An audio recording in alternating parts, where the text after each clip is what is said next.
Bueno, pues ahora que ya conocemos un poquito más en detalle el programa de Agrobank Tech Digital Innovation, vamos a hablar realmente con quienes son los protagonistas de este tipo de programa, que son los emprendedores.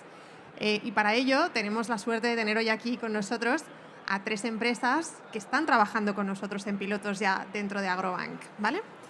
Empezamos por Javier, que es el Chief Marketing Officer de Aqua4D. Luego tenemos a David Francés, que es CEO de Agerpix. Y Diego Moreno, Head of Sales de Biomakers. Muchísimas gracias a los 3 por estar aquí hoy con nosotros. Bueno, pues como decía, vosotros estáis trabajando con nosotros en un piloto, os conocemos bien, pero para todos aquellos que no conocen vuestras empresas, que no conocen vuestra solución, ¿podríais contarnos muy rápidamente, en un par de minutos, en qué consiste? Bueno, Aqua4D es una empresa suiza que ayuda en la transición sustentable en cuanto al tratamiento de agua. Nosotros tenemos una tecnología de tratamiento de agua donde permitimos el manejo de sales principalmente con eficiencia hídrica tanto en agricultura, que es nuestro principal mercado, como en otras industrias como minería, infraestructura de agua urbana, edificios, etc. Agerpix somos una empresa que nos dedicamos a la generación de datos de valor para toma de decisiones en la agricultura, muy focalizados en la fruticultura. Y nuestra idea y nuestro negocio partió de que localizamos en su momento un déficit importante de los productores, que es que no sabían cuánta fruta tenían en el campo. Es algo bastante alucinante. Se dedicaban a producir fruta, pero no sabían cuánta tenían. Entonces, a partir de ahí empezamos a generar una serie de propuestas de valor, de prototipos, de pilotos, que pues bueno, con una serie de tecnologías conseguimos aforarles, decirles cuánta fruta tienen, y eso les afecta en parte de manejo de las plantaciones, en la parte fiscal de la empresa, porque si no sabemos cuánta fruta tenemos, no sabemos qué resultados podemos tener, en los problemas sobre todo de mano de obra, ahora tan acuciantes en cualquier parte del mundo verdaderamente. Entonces, bueno, pues nuestro objetivo es darle ese tipo de valor. Y en Biomakers nosotros somos una empresa de origen norteamericano, fundada en el año 2015, y que nos dedicamos principalmente a descifrar la dimensión biológica del suelo para conseguir ayudar a apoyar a estos agricultores en la toma de decisiones, a tener en cuenta una dimensión más de parámetros a la hora de tomar las decisiones en el proceso productivo, con el objetivo final de ahorrar costes en insumos, de entender cuáles son los manejos de suelo y de cultivo más beneficiosos para las condiciones de su explotación específicamente, y para entender qué insumos, qué productos aplicados al suelo ayudan o perjudican a esa sostenibilidad y el largo plazo en el manejo del suelo. Pues muchas gracias. Bueno, como veis, el tema de colaborar, ¿no? La colaboración entre un gran banco y empresas agro, que parece ser que, o sea, de entrada quizás es algo que no es muy normal, ¿no? No lo vemos todos los días, pero para nosotros, por suerte, ya es una realidad. Yo ahora tengo la suerte de que os voy a preguntar para que nos comentéis un poquito cómo funciona y todo esto, pero luego que sepáis que os vamos a dar también la palabra. Si queréis trasladarles alguna pregunta, lo podréis hacer al final de la sesión. Entonces, como decía, vosotros sois un caso de éxito clarísimo. Entre otras cosas, estáis trabajando con nosotros en un piloto, pero entiendo que esto no surge de la noche a la mañana, ¿no? Entonces, quería que nos contarais un poquito, sobre todo a los emprendedores que están hoy aquí, ¿qué obstáculos os habéis encontrado? ¿Qué soluciones habéis buscado? ¿Qué habéis aprendido durante esta carrera, ¿no? Que es el emprendimiento? Bueno, en nuestro caso ha sido bien especial, ya que, como me imagino que saben, el mundo agrícola es un mercado conservador, es un mercado que se lleva muchos años trabajando de la misma manera, y en el caso nuestro particular traemos un nuevo paradigma al campo, que es el tema del manejo de sales con eficiencia hídrica, que es una paradoja en muchos casos, ya que la práctica habitual para el manejo de sales, ya sea restauración de suelo salino o el riego con agua salina, agua salubre, requiere de muchas cantidades de agua, y nosotros venimos a proponerle a los agricultores que vamos a solucionar estos problemas de sales usando menos agua en el proceso, lo que es wow. Y ahí es donde nosotros entramos en un trabajo de colaborar, de trabajar mano a mano con el agricultor, de desarrollar un protocolo de trabajo e ir avanzando con ellos en este proceso para demostrarle el valor agregado de la tecnología y cómo podemos de manera sustentable, que es lo que pide el mercado hoy, resolver dos de los principales problemas de la agricultura, que son las sales y la eficiencia del agua. Así que ha sido bastante difícil en el tema de, por decirlo de alguna manera, una tecnología disruptiva para el mercado o la industria que estamos abordando.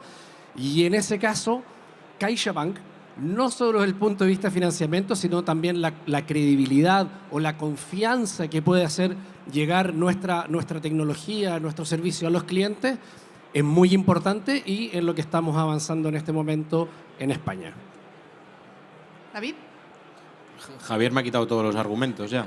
Estamos muy relacionados, además. Sí. Vamos, cada una de las palabras las hago mías. Es decir, al final, sector súper conservador, venimos a intentar cambiar la forma de trabajar, lo cual es algo bastante, a lo mejor incluso un poco iluso. Es decir, hay que tener, bajo mi punto de vista, mucha paciencia, tener muy claro qué es lo que hay que hacer y, sobre todo, muchas de las veces nos pasa que centramos el discurso en nosotros en lugar de en el cliente.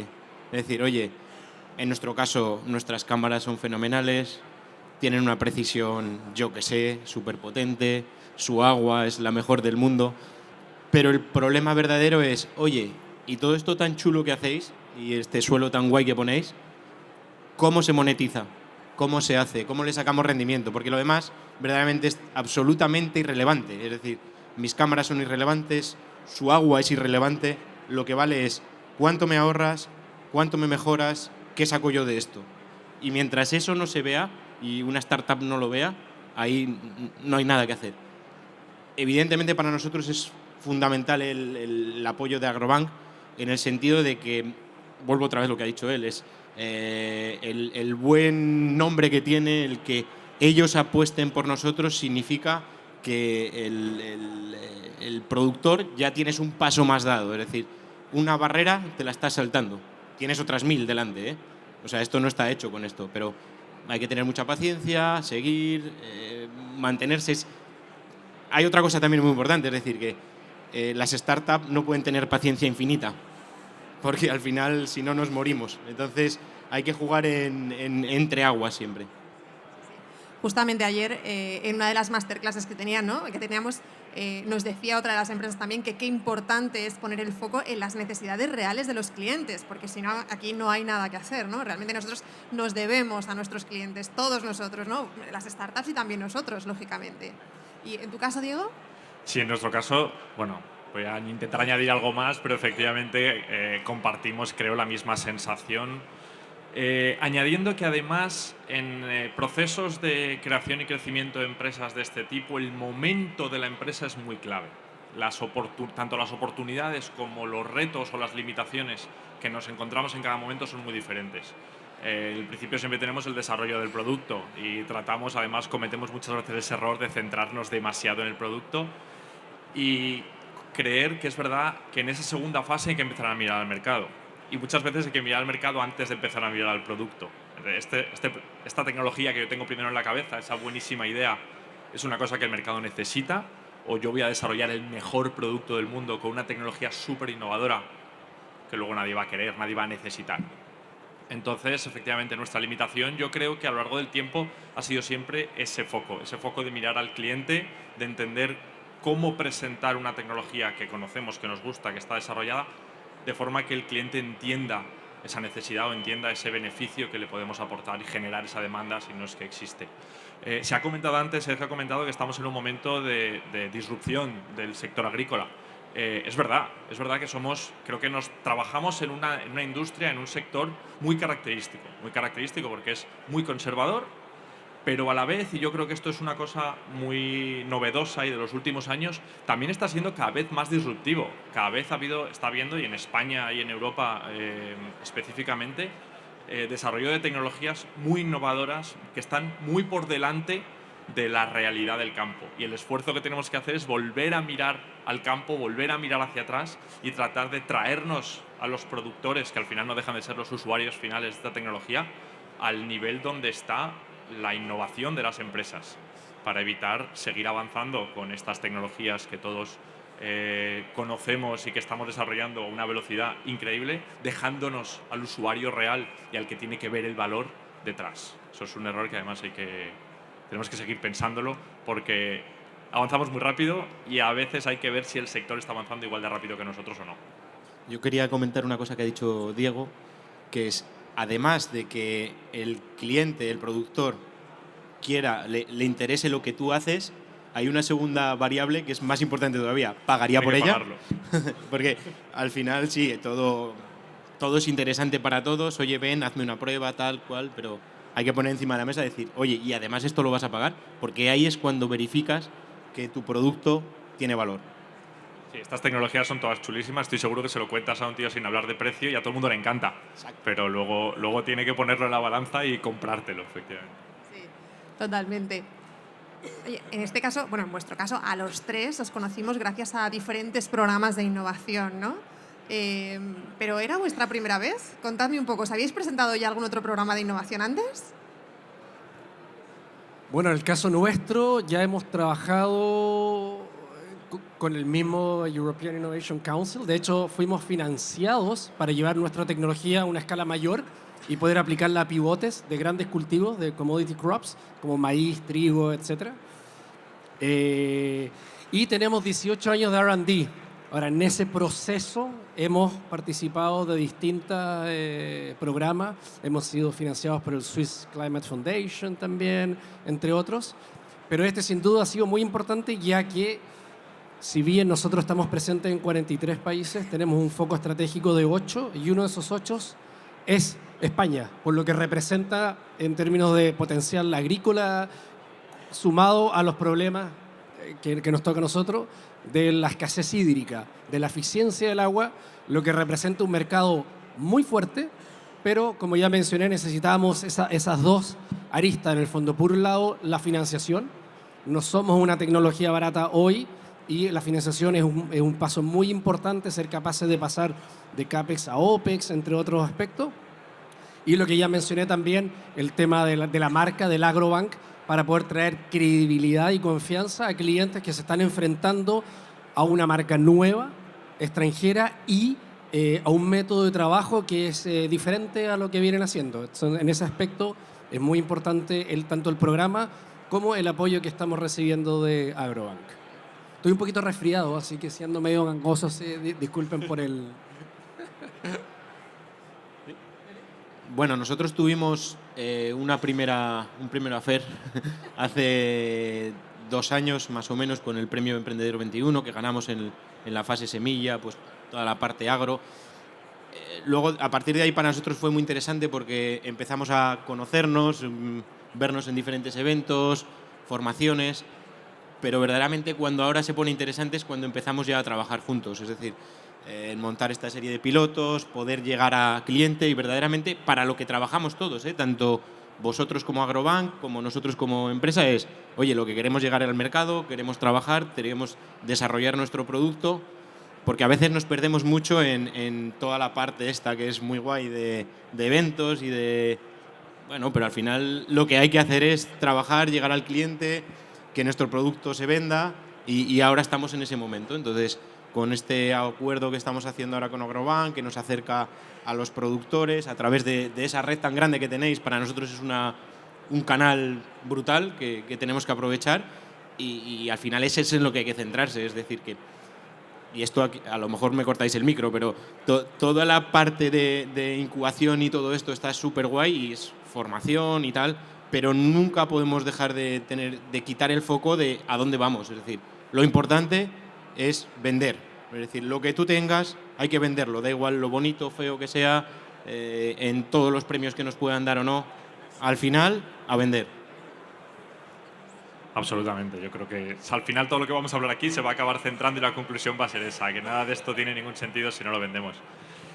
Pues sí, efectivamente, nosotros llegamos al contacto con Agrobank a través de la última subvención que recibimos del EIC. Pero es verdad que nosotros nos hemos apoyado en diferentes mecanismos de soporte en las diferentes stages de la empresa. Nosotros, de hecho, Biomakers se fundó en el año 2014-2015 gracias a una aceleradora de la empresa Illumina en California y ese fue un poco el primer mecanismo de apoyo con el que nosotros contamos para el desarrollo de la tecnología inicialmente y además nos aportó la posibilidad de de movernos en un ambiente de innovación, de financiación dentro de la Bahía de San Francisco y de Silicon Valley, lo cual luego también a largo plazo nos ha aportado una serie de oportunidades y de visión que no hubiésemos tenido a lo mejor en otros sitios. Eso de cara al desarrollo en la primera pasos iniciales de desarrollo de la tecnología. Luego, efectivamente, el EIC nos ha supuesto una ayuda clave sin la que posiblemente no hubiésemos llegado donde está ahora, ni la tecnología ni en el mercado, gracias a las subvenciones que nos han soportado en ese proceso de desarrollo de producto y de lanzamiento, y de lo que decía antes, de virar y empezar a mirar al mercado con esa tecnología y entender cómo presentarla y cómo desarrollarla para que el mercado la acoja de la manera que nosotros creemos o no que la va a acoger. A lo mejor nosotros tenemos una idea y resulta que en ese primer empujón que damos en el mercado lo que nos va a enseñar es que no, es que lo que nosotros pensábamos no se entiende así desde el otro lado. Entonces a lo mejor hay que cambiar con la misma tecnología, pero hay que cambiar el enfoque. Y por último, una vez ya tenemos ese primer paso dado hacia afuera, entonces lo que nos hemos podido apoyar, hemos tenido la oportunidad de apoyarnos en proyectos como el de Agrobank, donde ahora sí, ahora ya tenemos ese entendimiento por parte del mercado con la empresa claro, y entonces vamos a lanzarnos al 100%, y lo que nos está aportando ahora mismo es esa tercera fase, esa tercera pata de ahora sí, ahora escalado en el mercado gracias a tener mecanismos, tener colaboraciones con empresas o con corporates que lo que nos aportan es ese network de agricultores y de posibles usuarios a los que de otra manera, sin ninguna duda, sería imposible llegar en el tiempo que estamos planteando. Bueno, David decía antes que nosotros tuvimos una FAIR. Os voy a contar por qué.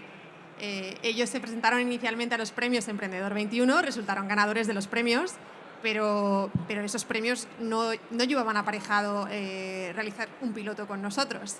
Luego se presentaron al Day One Open Innovation Program. En ese caso quedaron finalistas, pero no llegaron a ser los vencedores tampoco. Pero ahora sí están trabajando con nosotros en un piloto. Entonces, en vuestro caso, ¿podríamos decir que resistir es vencer? ¿Cómo de importante es la resiliencia en el emprendimiento? Bueno, es absoluta. Es decir, si no tienes un poco lo que hablábamos antes, tienes que tener paciencia, pero no paciencia infinita, porque al final, si no, se muere el asunto. Entonces, lo que está claro es que cuando tú emprendes o empiezas una idea de negocio, pues de lo que tú piensas que va a ser a lo que va a ser, pues seguramente haya un cambio de 180 grados. Es decir, tú mirabas para allá y acabarás haciendo para allá, seguro, 100%. Y además, en la vida de una startup, o por lo menos en lo que yo he vivido, hay que ser no flexible, sino de goma. Es decir, cada minuto se ven las cosas de una forma diferente y lo que hoy es así, mañana será así, pasado será así. Entonces, importantísimo tener paciencia, sobre todo también, evidentemente, si queremos trabajar con este tipo de corporaciones, tenemos que ver que hay diferentes velocidades, y es así. Y aunque CaixaBank es verdad que han sido súper rápidos, pero no deja de ser una entidad muy grande, un corporate que tienen otros pasos que además... Tenemos nuestros tiempos. Exacto, que además si no los entiendes puedes llegar a frustraciones muy grandes. De, joder, estos tíos que no llegan, que no sé qué... Yo he hablado hace un momentito unas cosas por ahí también, digo, hostias, venga. Entonces,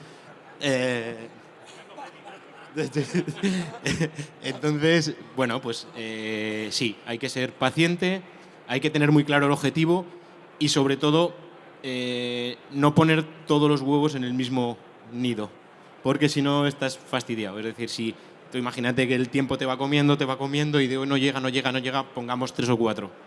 Porque si no, al final puedes tener problemas. Y Javier, Diego, en vuestro caso, vosotros lo habéis comentado, ¿no? Sois beneficiarios de un programa con el Consejo Europeo de Innovación.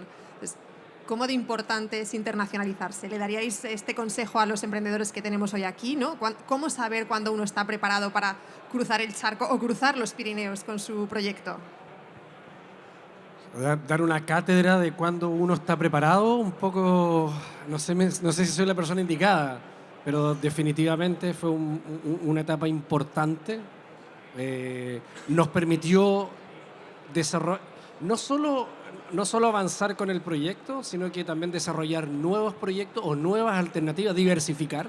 Un poco lo que comentaba, no poner todos los huevos en el mismo canasto, y en este caso también diversificar nuestra oferta a distintos mercados dentro del mismo segmento.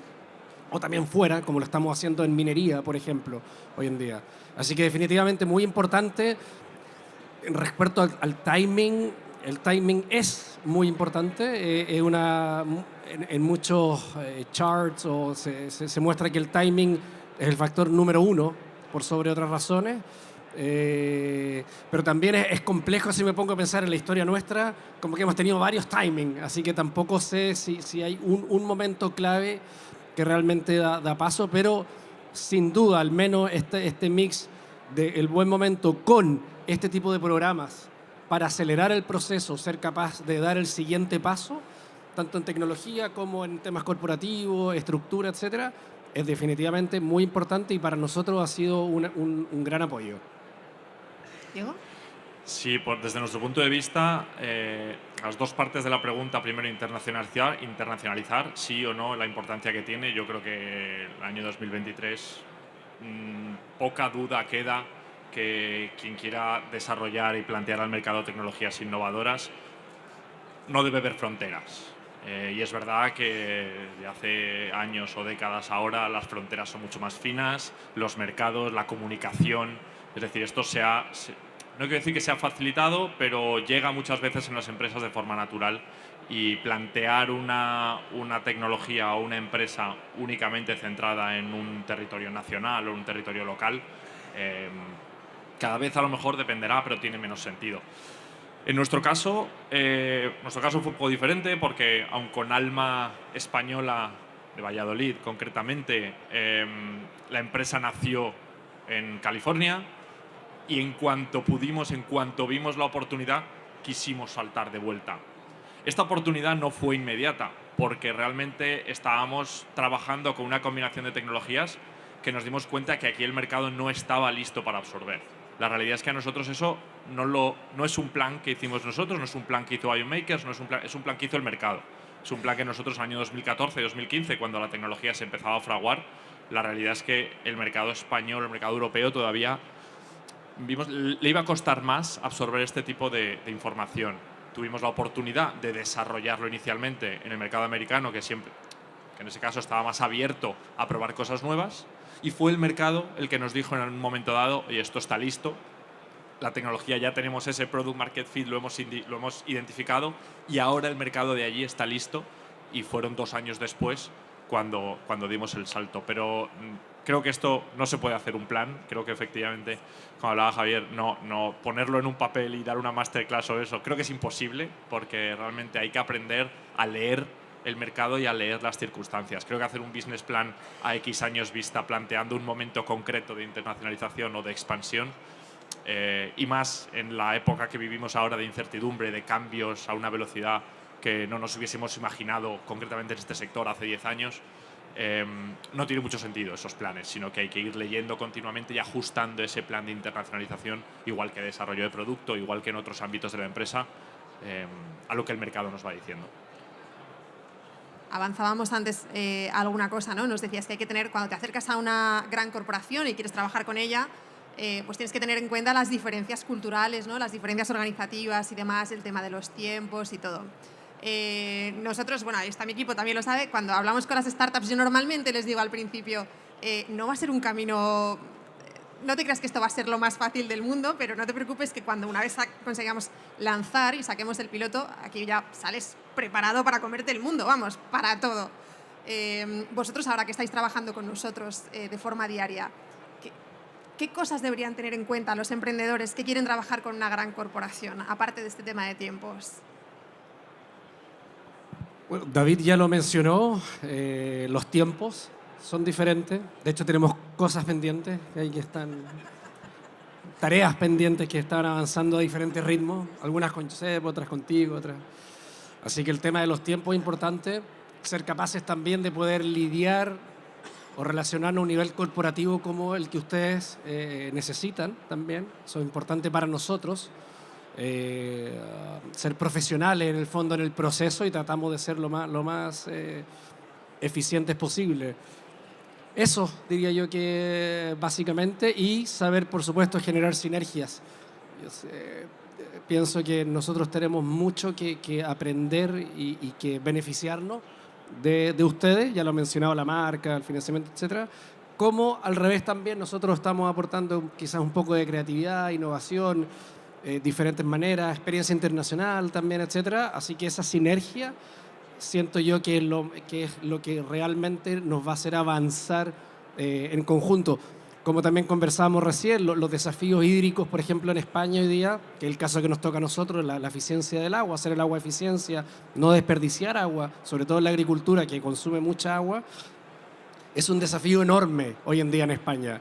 Y en ese sentido, siento que tanto CaixaBank nos necesita a nosotros como nosotros necesitamos de CaixaBank para avanzar de la buena manera y entregar la mejor experiencia de usuario a los clientes del mercado. Lo mismo, al final. Sí, al final es... Sí. Importante, las velocidades son diferentes, las necesidades de una parte y otra son diferentes y entender eso. Con entender eso ya es suficiente, porque una vez que entiendes eso, lo que tienes que hacer es, vale, yo con CaixaBank lo que voy a trabajar es esto, va a tener estos plazos y vamos en plazo. Perfecto. El resto de mis objetivos van por aquí, por aquí, por aquí y llevan esta otra velocidad. Perfecto. Si entendemos eso, no hay problema. Es decir, porque si queremos aplicar lo que nosotros queremos hacer a ese otro entorno de trabajo, pues choque asegurado. Y el choque que vas a perder. Además, entonces es una pérdida de energías innecesaria. Y esto pasa un poco también, o sea, al final el foco en cada uno de los proyectos que tú tienes que aplicarle un timing y una velocidad a todos. Es decir, es que es lo mismo que lo que puedas hacer con una gran corporación, como lo que tú quieras vender a nivel nacional o como hablábamos antes de la internacionalización. Es lo mismo, es decir, si tú quieres aplicar la misma velocidad a todo, te estás equivocando de lleno. Yo no puedo ir a vender a Chile o a Perú pensando que estoy vendiendo en España o que quiero ir a la velocidad que quiero ir en España. Entonces, es fundamental leer bien el terreno, ver bien cómo son los proyectos, ver bien la cultura del otro, porque otro de los grandes problemas que solemos tener y que no nos damos cuenta es que pensamos que todo el mundo piensa igual y que todo el mundo trabaja igual y que tienen la misma cultura del trabajo, y eso es absolutamente erróneo en cualquier entorno. Entonces, al final, si no medimos bien esos esfuerzos, pues bueno, será tiempo perdido y frustraciones aseguradas. Vamos, totalmente de acuerdo con todo lo que habéis dicho, pero voy a hilar con ese último punto, y es que las cosas que estábamos comentando, tiempos, ritmos de procesos, burocracia que hay en diferentes tipos de empresas, son cosas muy objetivas que claramente hay que tener muy en cuenta cuando una empresa pequeña, una startup, quieren sentarse en la mesa y empezar a trabajar con una empresa como Caixa. Pero es verdad que luego hay otra dimensión que a lo mejor se ve menos de primeras, y es, por un lado, los objetivos a nivel empresa, el ritmo. Nosotros pocas veces vamos a meter una semana de un mes de trabajo full a un objetivo, a una actividad cuyo estamos viendo un objetivo a 3 años vista. Eso en la startup nos va comiendo el tiempo y las actividades que hay que hacer para mañana.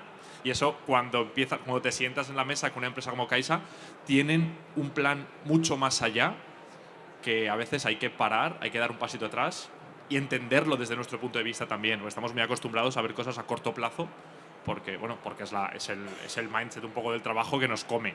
Y es verdad que al sentarse con empresas como Caixa u otras empresas de ese volumen, con ese tipo de trabajo, hay que entender ese objetivo a largo plazo, y que luego las necesidades o los requisitos que tiene el trabajo diario son muy diferentes también. Es decir, eso es un poco un cambio de mentalidad también en el trabajo. No es solo cuestión de cosas muy objetivas, sino entender esa mentalidad que en los diferentes tipos de empresas se tiene, por cultura de empresa, cultura de trabajo, que cambia. De empresa a empresa cambia, pero es verdad que tiene siempre una base caracterizada por el tipo de empresa. Nosotros, efectivamente, y lo comentamos, lo primero que hemos hecho aquí al llegar es decir, oye, tenemos que hablar de lo que hablamos la semana pasada, de la reunión, eso que se quedó, porque es verdad que Bueno, pero es verdad que hemos tenido la suerte ahora mismo de cuadrar no solo con Caixa como empresa, sino yo creo que con un equipo que nos estamos entendiendo, y por lo que escucho y lo que comentamos entre otras empresas, nos estamos entendiendo bastante bien, igual que nosotros estamos viendo que tenemos que adaptarnos mucho a esa mentalidad. O yo por lo menos lo siento también, que desde el punto de vista de Caixa, de Plug and Play y de Agrobank, está viendo una adaptación para acercarse un poquito a lo que nosotros podemos hacer y llegamos, y eso también nos está facilitando el camino. Perfecto, pues Agrobank Tech Digital Innovation es una de las iniciativas que nosotros como grupo ponemos en marcha para ayudar a los emprendedores. Pero la realidad es que en España 9 de cada 10 profesionales nos dicen que no se fomenta lo suficiente el emprendimiento en este país. Así que ya para terminar nuestra mesa me gustaría que me dijerais un poco en vuestra experiencia como emprendedores qué es lo que se podría hacer para apoyar más el emprendimiento, para que realmente esto sea una opción de futuro, para que nuestros jóvenes opten por ella, para que la gente se anime a emprender.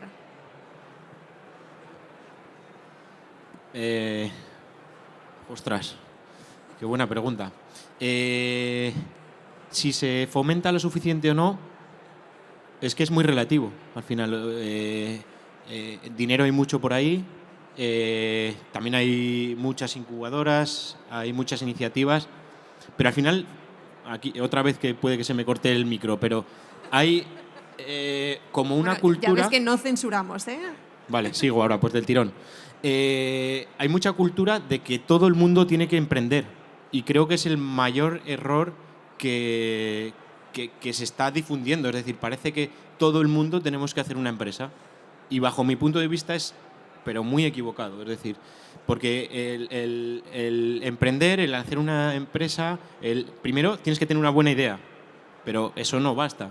Luego tienes que tener un equipo, pero eso tampoco basta. Luego tienes que tener dinero, pero eso tampoco basta. Es que luego al final también necesitas tener tu parte, entender que tienes que prestar tu vida a tu emprendimiento. O sea, que muchas de las cosas que te gustaría hacer, que hasta las 3 y luego me voy a jugar al pádel, pues a lo mejor no puedes. Pero es que eso además tampoco basta. Porque además luego tienes que tener a tu alrededor tu familia que te aguante eso. Entonces, ¿que está fomentado o no está fomentado? Pues no lo sé si está suficientemente, pero si tú quieres, puedes hacerlo. Si tú quieres, puedes buscar el hueco para buscar ese dinero, para buscar ese equipo. Porque también parece que, joder, no está fomentado, es que nos tienen que poner en un pedestal y empezar a echarnos el dinero y meternos la gente y montarnos la empresa, pero es que eso es equivocado. Es decir, al final el que quiere emprender tiene que montarlo él, tiene que esforzarse él y tiene que buscar lo que necesite. Pero entonces, otra pregunta, ¿por qué lo has hecho? Si todo lo que dijiste es malo. Otra magnífica pregunta. No lo sé. porque entras al final en una espiral que no puedes salir. Pero, hombre, todo eso no es malo, son complicaciones que tienes, no es malo. Para mí es súper motivante. Es decir, yo en 3 años, el año pasado, estuve en 8 países. Estuve viendo un montón de cosas. En estos 3 últimos años he podido conocer un montón de gente de los que estáis aquí, de otros países, posibilidades de negocios, ver fondos de inversión, no sé qué. Digo, hostia, ¿y todo esto qué es? O sea que al final, a nivel de experiencia, es brutal. A nivel de económico, de momento no. Hay muchas variables ahí que no... O sea, no sé decirte. Lo pasas bien, básicamente. Sí. Y eso, ok. Su recomendación, no esperen mucho, pero exacto. Se pasa bien. Si puedes tener mucha suerte, a lo mejor, pero es que no sé contestarte.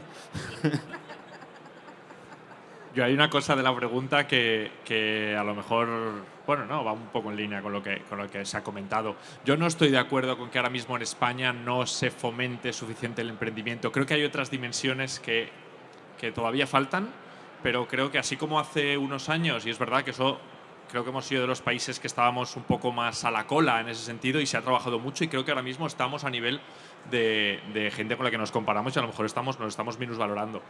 Pero ahora mismo en España, desde el año 2021, hay una ley de startups. Es verdad que casi es la ley del péndulo y casi ahora es que parece que el que no es emprendedor no vale o no lo está haciendo bien. Yo creo que ahí sí que hemos avanzado muchísimo y creo que y creo que estamos a un nivel que a lo mejor no nos hubiésemos imaginado hace 10 o 15 años. Donde creo que aún tenemos que trabajar es en cómo se ve, cómo se apoya a ese que ya es emprendedor. Creo que una cosa es llegar a ser emprendedor, pero luego todo el mundo ve al emprendedor, joder, qué chulo, qué bien, qué valor, pero luego el apoyo de cada uno de nosotros al negocio del emprendedor local, ¿eso dónde está? Eso todavía nos falta, tenemos que trabajarlo, y eso ya no es cuestión también a nivel político, a nivel gubernamental. Eso tiene mucho de cultura individual de cada uno. Yo creo que ahí todavía sí que nos falta mucho trabajo. Primero en el apoyo de ese emprendedor cuando está emprendiendo, cuando ya ha conseguido emprender y está trabajando y está desarrollando, y luego cómo vemos al emprendedor que no ha tenido éxito. Ahí sí que hay una diferencia abismal con lo que hemos visto en otros países. Bueno, en Estados Unidos yo creo que es posiblemente la punta de flecha de todo esto. El que ha emprendido 3 veces y ha fracasado 3 veces no es un fracasado. Es una persona que tiene valor, es una persona que lo acabará consiguiendo. Aquí no. Aquí alguien que ves que una empresa se le hunde o no sale adelante o no lo consigue, no voy a decir que le tachemos de ha fracasado y ya no vale, pero no hay una cultura de animar y de entender eso como un aprendizaje y entonces la próxima vez ya lo hará mejor que el que lo está haciendo la primera vez. A lo mejor hay un emprendedor que le sale fenomenal todo el principio, que tiene un éxito impresionante y puede llegar a forrarse con una idea bien, pero puede ser también una idea mediocre, con mucha suerte o porque ha tenido... Y hay mucha gente con muchísimo talento que si no le sale bien, porque se cometen errores, todo el mundo comete errores, y los que estamos aquí habremos cometido errores y los que están detrás nuestro también. Pero hay que entender esos errores como un aprendizaje, y ese lo hará mejor, y no como un error, pues ya está, pues el siguiente. Y ahí es donde yo creo que está la diferencia y está en lo que tenemos que seguir trabajando a día de hoy, concretamente en España. Y para complementar la idea de Diego y también con una visión diferente, ya que vengo de Suiza, es efectivamente lo que pasa como en Estados Unidos, y no solo eso, hay un ecosistema que es extraordinario, desde el sistema de educación, que es extraordinario, hasta cómo las startups colaboran con empresas grandes, con Venture Capital, con las universidades. Nosotros trabajamos con todas las universidades. Hay un ecosistema que permite, y de hecho Suiza por el 9º año consecutivo es el país más innovador del mundo, y eso siento que va de la mano con lo que ha dicho Diego y repito, el ecosistema que permite justamente avanzar con este tipo o sacar ideas innovadoras o nuevas propuestas, sacarlas adelante y que no vayan muriendo en el proceso. Pues muchísimas gracias por vuestras reflexiones. Espero que os hayan resultado tan interesantes como a mí. Y ahora, si queréis, os damos la oportunidad de preguntarles. Si tenéis alguna duda, ya veis que ellos se atreven con todo, o sea que... Con todo no. No vais a pasar que aquí... No.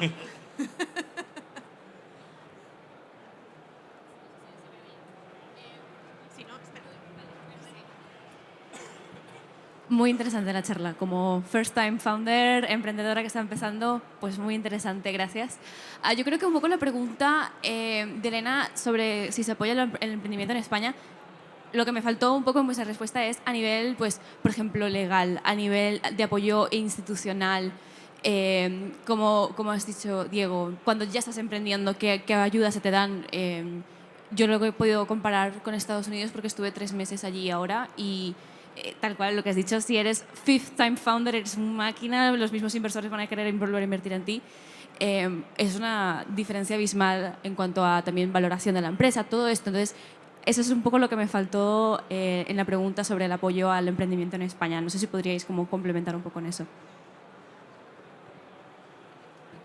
Bueno, o sea, cuando tú montas la empresa, montar una empresa es muy sencillo al final. Oye, vas ahí, haces tus CIF, pagas tus 4 impuestillos, pones 3.000 euros y lo tienes. A partir de ahí, sí que es verdad que yo creo que el primer paso hasta que demuestras un poco, ahí hay como un desierto importante. Porque claro, si no has demostrado a alguien, a ver quién mete ahí dinero, a ver qué banco te financia o a ver qué administración pública te da 50.000 euros para que puedas tirar y empezar a desarrollar el producto. Sí que es verdad que yo creo que en esa primera fase, muy incipiente, está un poco vacío. Y además es, hablando en plata, la más jodida, porque al final, si no pasas ese pequeño bache, y claro, también dices, ostras, es que tenemos que venir, porque también una de los tips típicos de esto es, no, este está emprendiendo porque está forrado, porque se lo deja a su padre, o porque no sé qué. Y entonces eso lo complica mucho también, porque al final dices, oye, si yo tengo que emprender, tengo que montar aquí un negocio, tengo que meter y contratar a 1 o 2 personas para arrancar y pasar ese bache, y tengo que poner 100.000 euros, digo, ostras,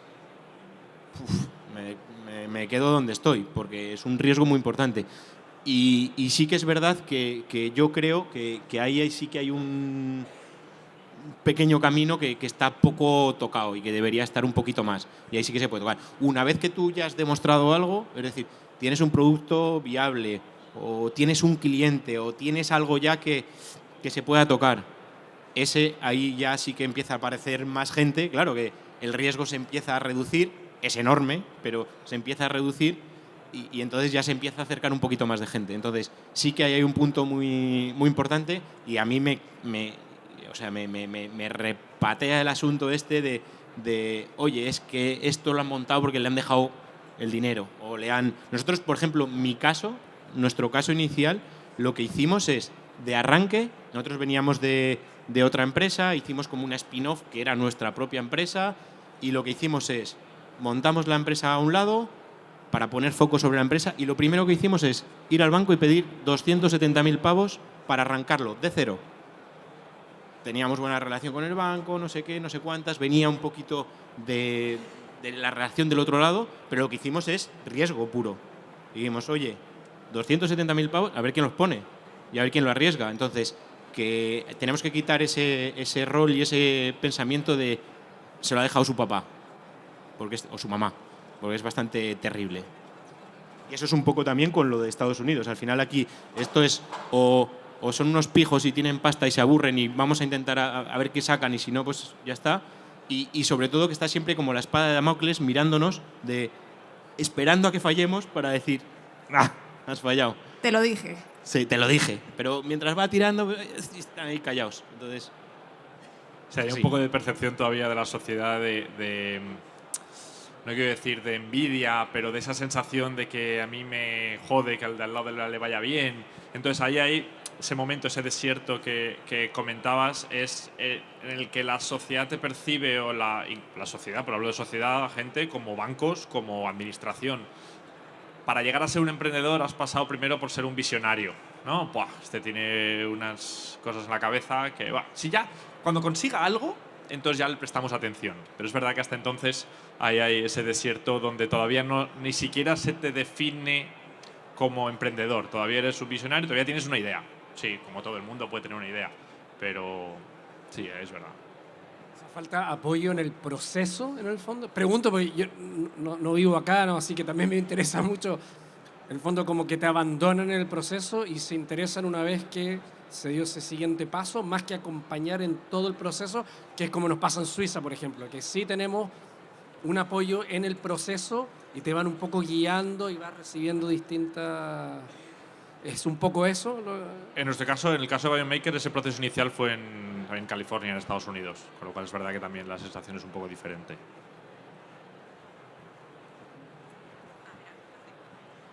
Uy, no te oímos.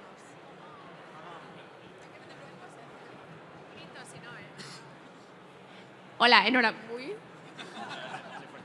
enhorabuena por vuestras empresas y por ser tan valientes, animo. Yo quería preguntaros cómo incorporáis el conocimiento de los agricultores a vuestras empresas. Es decir, la tecnología está muy bien, pero ese conocimiento que tiene como el Chief Agriculture Officer o el grupo de agricultores que os dan feedback sobre el agua, sobre el suelo, sobre lo que plantar. ¿Tenéis algún tipo de, no sé? Yo, no solo los agricultores desde el punto de vista de clientes, sino en empresas de este tipo donde nos movemos en el mundo agro, pero también nos movemos en el mundo de la tecnología, pero también queremos tratar de integrar todo en una... Ya no, ni siquiera llegando al feedback de clientes, sino entrando en esas diferentes mentalidades y diferentes entendimientos del que haya estado en una reunión con una persona de IT, un agrónomo, ni siquiera te hablo de un agricultor, un agrónomo, un data science y alguien de finanzas, lo ha vivido. Es decir, solo ese entendimiento interno ya es una de las barreras probablemente internas de estructura de la empresa más grandes que tenemos que sobrepasar. Ese entendimiento del sector es efectivamente cuando venimos cuando tenemos la idea de crear algo muy tecnológico y muy innovador y luego tenemos que, lo que hemos comentado antes, tenemos que ponerlo en el campo. Ese feedback es importantísimo y para eso creo que lo más importante es tener o nosotros lo que hemos visto es que tener en la empresa a ese traductor. Alguien que entienda lo que está pasando dentro, pero que se haya puesto unas botas y que sea capaz de hablar los dos idiomas. Que parece una tontería, pero es muy, muy difícil conseguir hablar los dos idiomas con cierto entendimiento. Y ya no solo hablando con clientes y con agricultores, sino incluso en una estructura interna, ya de por sí es complicado. De hecho, siguiendo la idea de Diego, nosotros lo resolvimos. Al principio, como muchas empresas, teníamos un área comercial y un área técnica.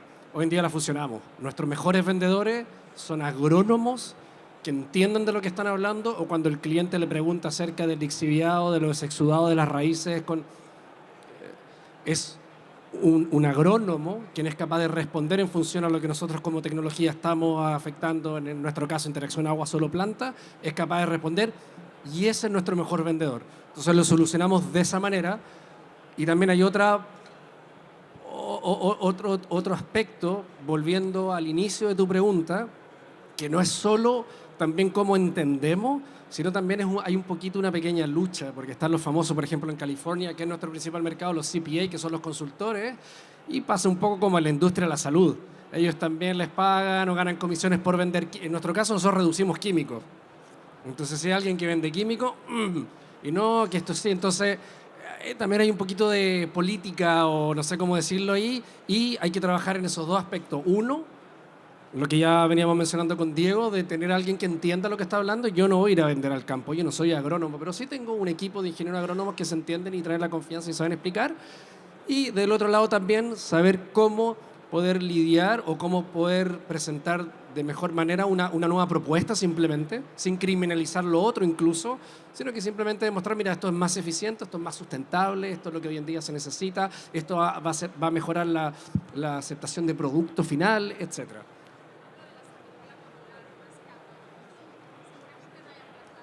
Bueno, y sabiduría popular también, y es lo que hablamos ya hace como al inicio de la discusión, que es un mercado conservador. Y de hecho nos topamos literal con agricultores que nos dicen, no, por ejemplo, nosotros instalamos, tenemos que inmediatamente reducir el riego porque vamos a aumentar la retención de agua en el suelo, y si no saturamos el suelo y mucha agua para la planta, se pudre, no hay oxígeno, etc. Tenemos un equipo que hace un servicio, visita y al mes, oye, pero hay demasiada humedad, reducción del agua, no, ¿por qué? No, mi abuelo me dijo que mientras más agua es mejor. Así que yo pongo más. Ok, pero hay un cambio, hay que ajustar. No. Más agua es mejor. Entonces hay por si acaso.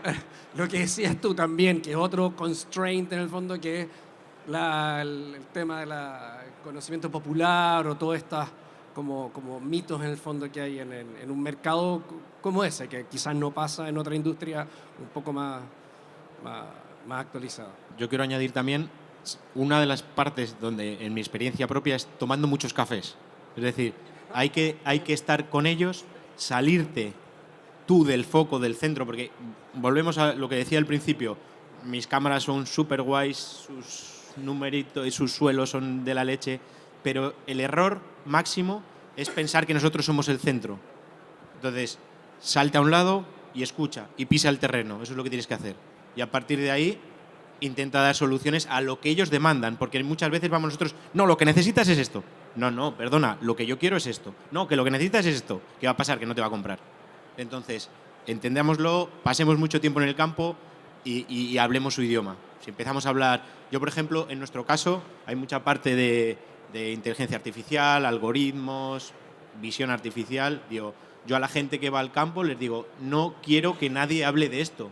No habléis de las cámaras, no habléis nada de esto. Decirles, oye, te voy a reducir tanta pasta por hectárea. Ah, hostia. Ya te abren así y dicen, esto qué interesante. Entonces, es muy importante ponerse en su pellejo, dejarles hablar y quitarte tú del centro. Exacto, solo por añadir una cosa, porque yo he empezado hablando del entender al agricultor, entender la técnica o entender lo que hace. No, hay que hacer lo que dice David, hay que entender sus problemas. Hay que entender qué habla él con su vecino cuando está tomando la caña en el bar, y entonces es cuando podremos abrir conversaciones con ellos, efectivamente. No sé si tenéis alguna otra pregunta para nuestros ponentes. Bueno, pues si no, muchísimas gracias de verdad por acompañarnos hoy aquí y por presentar vuestro caso de éxito a los emprendedores que están ahora mismo aplicando a un nuevo programa de innovación. Esperamos que vosotros también podáis ser nuestro próximo caso de éxito y quizás, oye, el año que viene estáis aquí con nosotros en el 4 Years From Now. Muchas gracias a todos, de verdad, por asistir. Gracias a vosotros.